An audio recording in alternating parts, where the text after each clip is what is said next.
Alors oui, je viens témoigner devant vous. Je découvre en fait vraiment le monde chrétien. Moi, j'ai grandi dans la religion et la culture musulmane. Et en fait, il y a un mois, on m'a annoncé une suspicion de cancer des 2 ovaires qui m'a vraiment abattue. Et j'étais vraiment plus bas que terre, quoi. Vraiment, ça m'a abattue. On m'a dit, voilà, pour avoir des enfants, ça va pas être possible, traitement, etc., etc. Et une semaine, 10 jours après, j'entends parler de Jésus. J'avais déjà entendu parler de Jésus, puisque tout le monde sur cette terre, je pense, a au moins une fois entendu parler de Jésus. Mais là, cette fois-ci, c'était très fort. C'était quelqu'un qui témoignait. J'ai beaucoup pleuré sur des vidéos sur Internet. Et le soir même, en fait, je me suis mise dans ma chambre, à genoux, pour la première fois de ma vie devant Dieu. Et j'ai dit, Jésus, si tu existes, moi, ça ne m'intéresse pas juste d'entendre parler de toi, en fait. Je veux te voir maintenant, tout de suite, je veux te voir.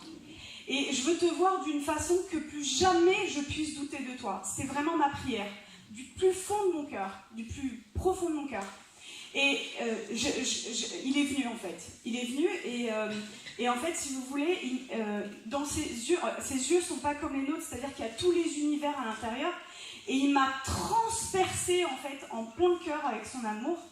Et il m'a donné une envie qui, pour quelqu'un qui a grandi dans la culture musulmane, est incompréhensible. C'est-à-dire qu'il m'a donné envie d'être baptisée. Je comprenais vraiment pas quoi. Parce que voilà, dans ma culture, le baptême c'est quelque chose de... Et le lendemain matin, je me réveille, je cherche partout où est-ce que je peux être baptisée. Donc je regarde les églises catholiques, protestantes, tout. Il n'y a rien qui me disait. Je dis, maintenant, oriente-moi, quoi.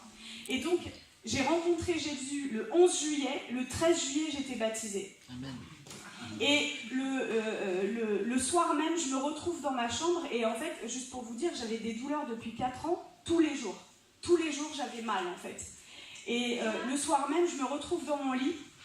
Et je commence à parler une langue où je comprends aucun mot. Et chez les musulmans, tout ça n'existe pas. Donc j'avais jamais entendu parler du parler en langue, etc. Et j'ai parlé pendant 3/4 d'heure, 1 heure, une langue que je ne comprenais rien du tout. Et à la fin, ça s'est arrêté. Et là, mes douleurs, pour la première fois depuis 4 ans, disparues. Plus de douleurs. Là, je dis, ok, je suis guérie, je dois aller voir mon gynéco.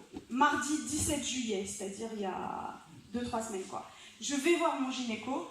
Et donc il me dit, vous avez fait votre IRM, les marqueurs tumoraux, et il me dit, alors c'est pas un cancer malin, mais c'est une maladie d'un stade très très sévère.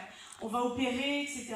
Et là je le regarde et je lui dis, vous savez pas ce que je vais vous dire, mais je suis guérie. Je lui ai pas dit, je pense être guérie, je lui ai dit, je suis guérie. Et il a rigolé un petit peu, il m'a dit, parce que le déni de la maladie existe en médecine, quoi, chez beaucoup de monde. Et il m'a dit, allez, on va faire l'examen. Et donc mardi 17 juillet, il me fait l'examen, il n'y avait plus rien en fait. Et sur mon ovaire droit, il y avait 2 images. Donc il arrive sur l'ovaire droit avec la sonde et il me dit, ah, il y a 2 images. Et il me dit, ah mais attendez, ce sont les follicules de maturation. Les follicules de maturation dans les ovaires, c'est ce qui donne les ovules en fait, pour la reproduction. Et moi, j'en avais plus. Et là, il retire la sonde, il me dit, allez, vous allez m'expliquer ce qui s'est passé. Je lui raconte que j'ai rencontré Jésus, etc. Et il me dit, bon écoutez, parce que je suis médecin juste à côté de chez lui, dans le cabinet, il me dit, moi je vous crois parce que je suis juif, mais gardez ça pour vous. Et j'ai rigolé, je lui ai dit, je veux que le monde entier sache que Jésus est vivant. Je veux que le monde entier sache.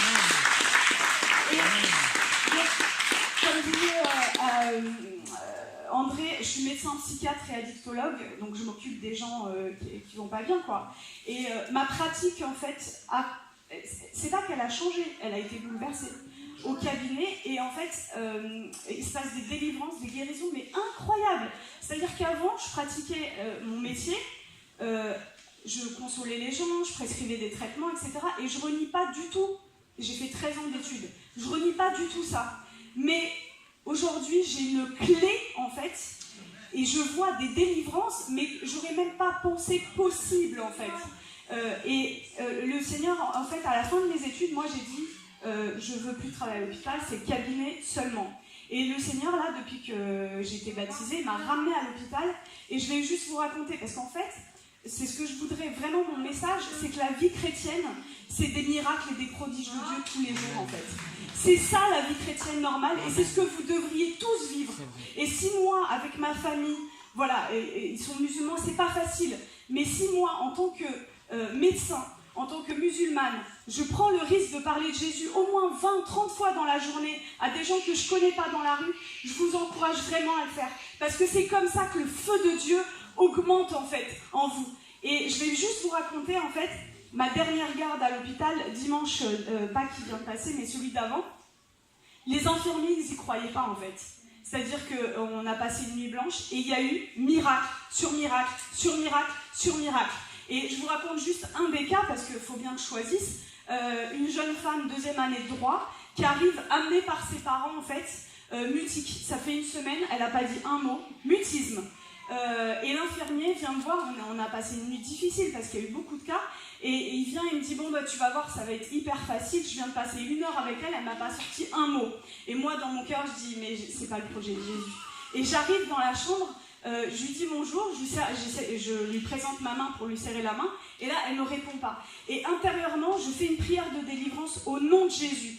Et là, elle commence à me parler normalement, mais vraiment normalement, quoi. Et l'infirmier arrive 5-10 minutes après, il ouvre la porte et il nous regarde, et au lieu de venir s'asseoir à côté de moi, parce que quand on voit un patient, en fait, le médecin et l'infirmier sont à côté, il va au fond de la chambre, il croise les bras, il nous regarde, et je le vois, il se gratte la tête.